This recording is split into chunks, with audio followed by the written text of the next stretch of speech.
vitamin D olaylik yo'q. Alloh vitamin D ni bekarga qilib qo'ydi. Erta bilan 8-9 yosh quyosh chiqqandan keyin 1 soatdan keyin yarim soat aylanib yursangiz, shu sizga kifoya qiladi. Ya'ni vitamin D bepul, tabiiy, hech qanday ximikat emas. Biz xalqimizga hayronsan. Iblisdek yashab, avliyodek o'lishni xohlaydi. 5 ta a'zo bor, asosiy: jigar, yurak, taloq, o'pka, buyrak. Assalomu alaykum hurmatli kuzatuvchilar. Biz bugungi videoda ko'plab insonlarni dardlariga tabiiy yo'l bilan malham bo'layotgan Shafiya salomatlik markazi haqida ma'lumotlar berib o'tamiz. Bu markazda asosan sharq tabobati, ya'ni tibbiyot uslubidan foydalanib, odamlarni dardlariga tabiiy uslubda shifo topishar ekan. Manzilni eslatib o'tsak, Andijon viloyati Shahrixon shahri, orientir 4-maktab bilan 1-poliklinikani o'rtasida joylashgan. Demak, bizni kuzatishda davom etinglar. Biz bir qator suhbatlarni olib boramiz. Assalomu alaykum, Habibullo aka, hormang. Va alaykum assalom. Xush kelibsiz. Elda xizmati bilan charchamayapsizmi aka? Alhamdulillah, rahmat. Kuzatuvchilarimizga o'zingizni bir qator tanishtirib bersangiz. Men Habibullo Anvarbek o'g'li, Shafiya salomatlik markazining ilmiy xodimiman. Taxminan kamida 30 yil vaqtim ketdi shu sohaga o'rganib kirishlikka.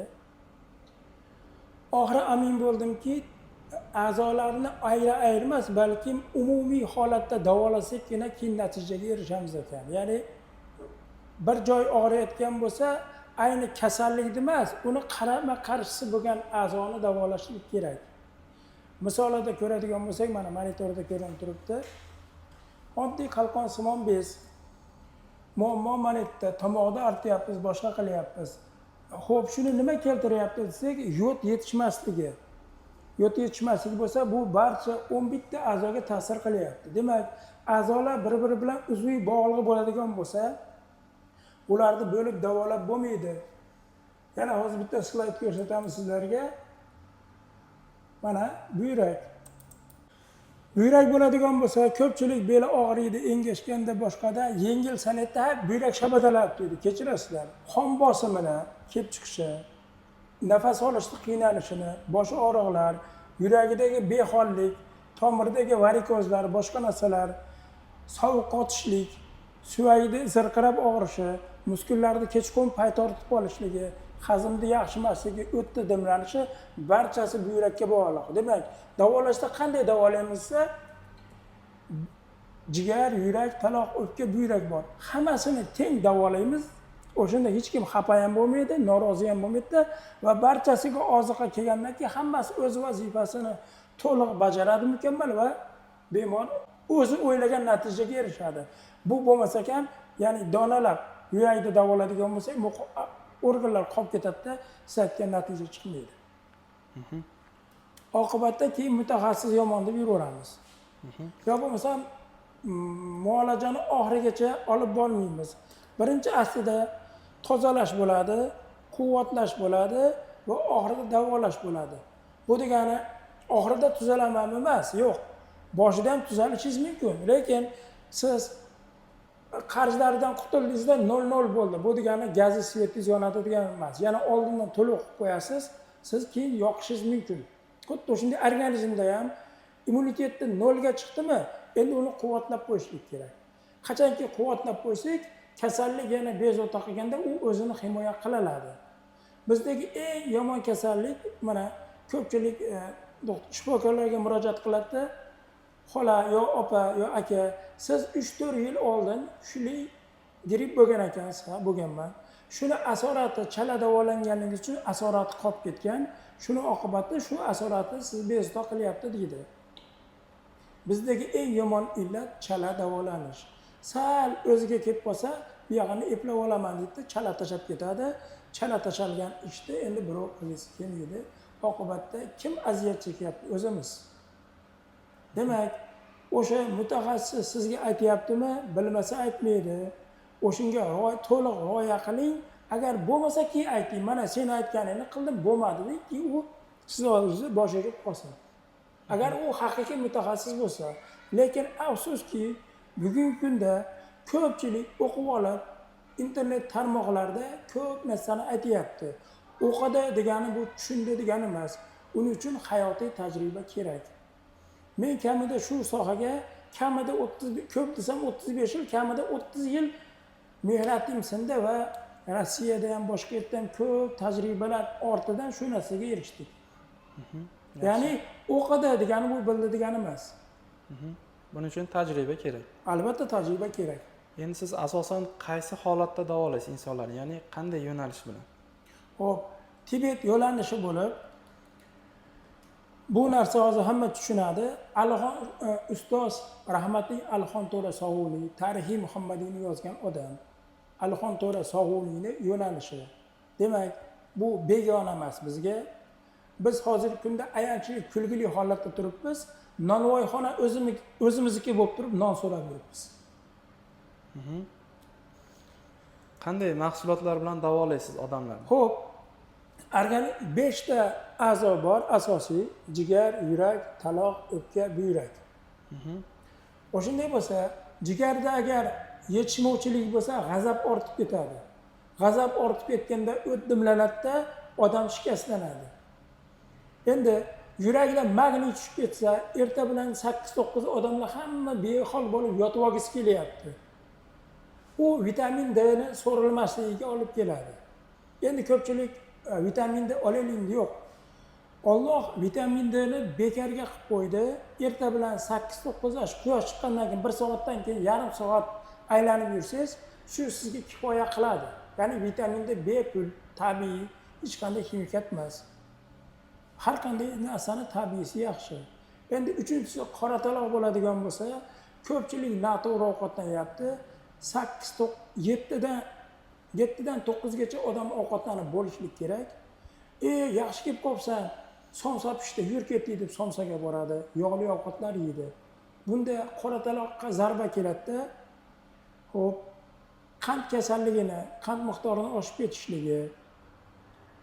Xo'p, o'ychanglik, kechqurun yaxshi uxlay olmaslik va o'tmishni kovlab odamlarda norozi kayfiyat kelib chiqadi. Undan keyingisi o'pka bo'ladigan bo'lsa, agar o'pkada muammo bo'ladigan bo'lsa, odam besabr bo'lib qoladi, g'amga kirib qoladi, o'ylanaveradi. Xo'p, oxirgisi buyrakka taqalyapti. Chap buyrakda fikr mulohaza, o'ng buyrakda istak xohish bo'ladi.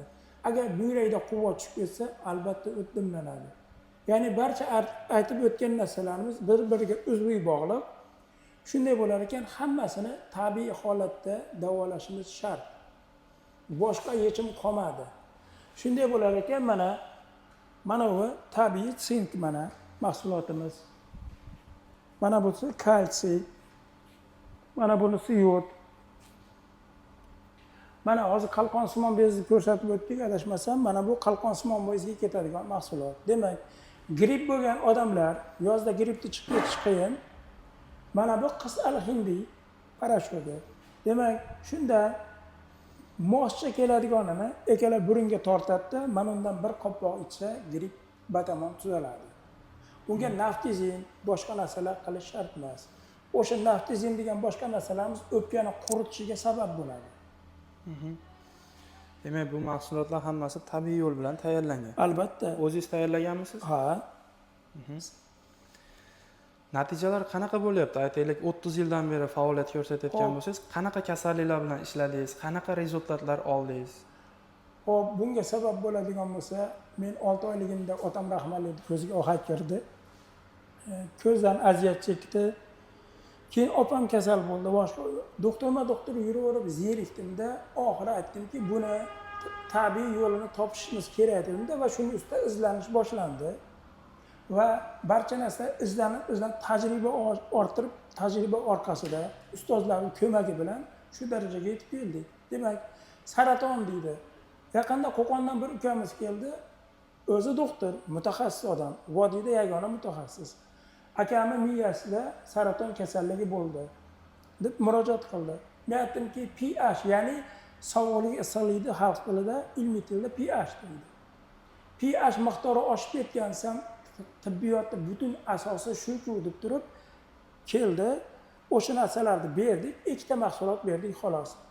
Hozir mana Qo'qonda bo'lsa, o'sha akamiz holat oliy darajada. Ya'ni berilgan narsalar barchasi oshqozonda so'rilsa, oshqozonda sovuqlik miqdori oshib ketsa, zarda bo'lishlik, ko'ngli aynishlik kelib chiqadi. Demak, oshqozondagi kislotali va ishqoriy muhitni me'yorini teng qilib qo'yadigan bo'lsak, muammo bartaraf bo'ladi. Barcha muammo shunda. Yaxshi. Xo'p, hozirgi kunda asosiy dolzarb kasalliklardan aytaylik, o't dumlanishi bor, qabziyat bor, Hop, gijja kasalliklari bor. hop. Shularga ham qanaqadir dorivor mahsulotlaringiz, Albatta. tavsiyalaringiz bormi? Shu uchala mahsulot har qanday kasalga shu uchala mahsulot ketadi. Birinchi o'rinda yoziladigan narsa. Ya'ni uyda un, guruch, yog' bo'ladigan bo'lsa, qolgan narsa keyingi darajali, ya'ni go'sht keyin sosilgan bo'ladi. Birinchi yonayotgan mahsulot shu. Demak, odamda rux moddasi kamayib ketsa, kalsiy yaxshi so'rilmaydi. Kalsiy yaxshi so'rilmagandan keyin oshqozonda 22 xil pepsin degan modda bor. Ular faollashmaydi va oqibatda qo'rg'oshinning ichida so'rilish kuchayib ketadi. Qo'rg'oshinning ichida so'rilish kuchaygandan keyin odam kasal bo'laveradi. Ya'ni mana temir moddasi odamni zaharlaydi, qo'yadi. Endi bunga sabab fast foodlarda yeyishimiz, taqiqlangan shirali narsalarni ko'p iste'mol qilishimiz sabab bo'lyapti.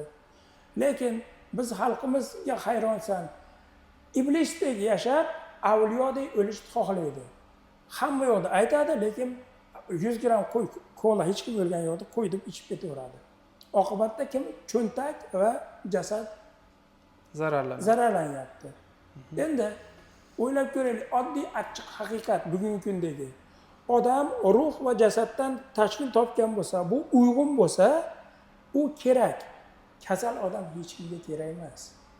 Demak, hozir biz sog'liq omonat bo'lsa, omonatga kim xiyonat qilyapti? O'zimizmi? Demak, qiyomat kuni bunga ham javob beramiz. Sog'liq omonat, tandajon omonat deymiz. Omonat bo'lsa, shu omonatga xiyonat qilmaylar. Hech kim kasal bo'lmaydi. Qanaqa turdagi kasalliklarni davolaysiz umumiy olib aytganda? Tirnoqdan soch to'kichiga jamiki nima kasallik bo'lsa, barchasini davolaymiz. Tabiiy usul bilan, ha? Faqat tabiiy usul bilan. Bu mahsulotlarga ximikat moddalari qo'shilganmi? Yo'q. Qarang, Yevropada kosmetikalar sotiladi, qancha muddati qisqa bo'lsa, u tabiiy bo'ladi. Qancha muddati uzoq bo'lsa, demak ximikat bo'ladi. Biz kerakli miqdorda, misol uchun bir kunda 10 ta odam keladigan bo'lsa, taxminan o'shinga yarashasini tayyorlaymiz. Chunki aynib qoladi. Demak, qishda 3 oy, yozda 2 oy. Sirovga. Ya'ni olgan odam 1 oy 2 oyda albatta ichib oladi. Lekin uni uzoq muddatligi nima bo'ladi? Buziladi. Tushunarli. Azizlar, mana eshitganinglardek, bu yerdagi barcha mahsulotlarni mutaxassis Habibulla aka o'zi qaysi turdagi kasallik bo'lsa, kasalliklariga moslab berar ekan, lekin bu mahsulotlarni ham o'zi tabiiy usulda tayyorlab o'tgan ekan. Agarda sizlarda qanaqangi turdagi kasallik bo'lsa yoki qanaqangi savollar bo'lsa, ekrandan nomerlarini qo'yib qo'yamiz. Bemalol aloqaga chiqib, savolinglarga javob olsanglar bo'ladi. Demak, e'tiborlar uchun kattakon rahmat. Videoni foydali deb hisoblasanglar, albatta bitta like bosib ketinglar va xuddi shunday kasalliklar bilan qiynalib yurgan tanishinglar bo'lsa, bu videoni ulashib qo'ysanglar, albatta manfaatli bo'ladi. Demak, doimo sog' salomat bo'linglar. Habibulla aka, ma'lumotlar uchun kattakon rahmat. Alloh ishlaringizga baraka bersin.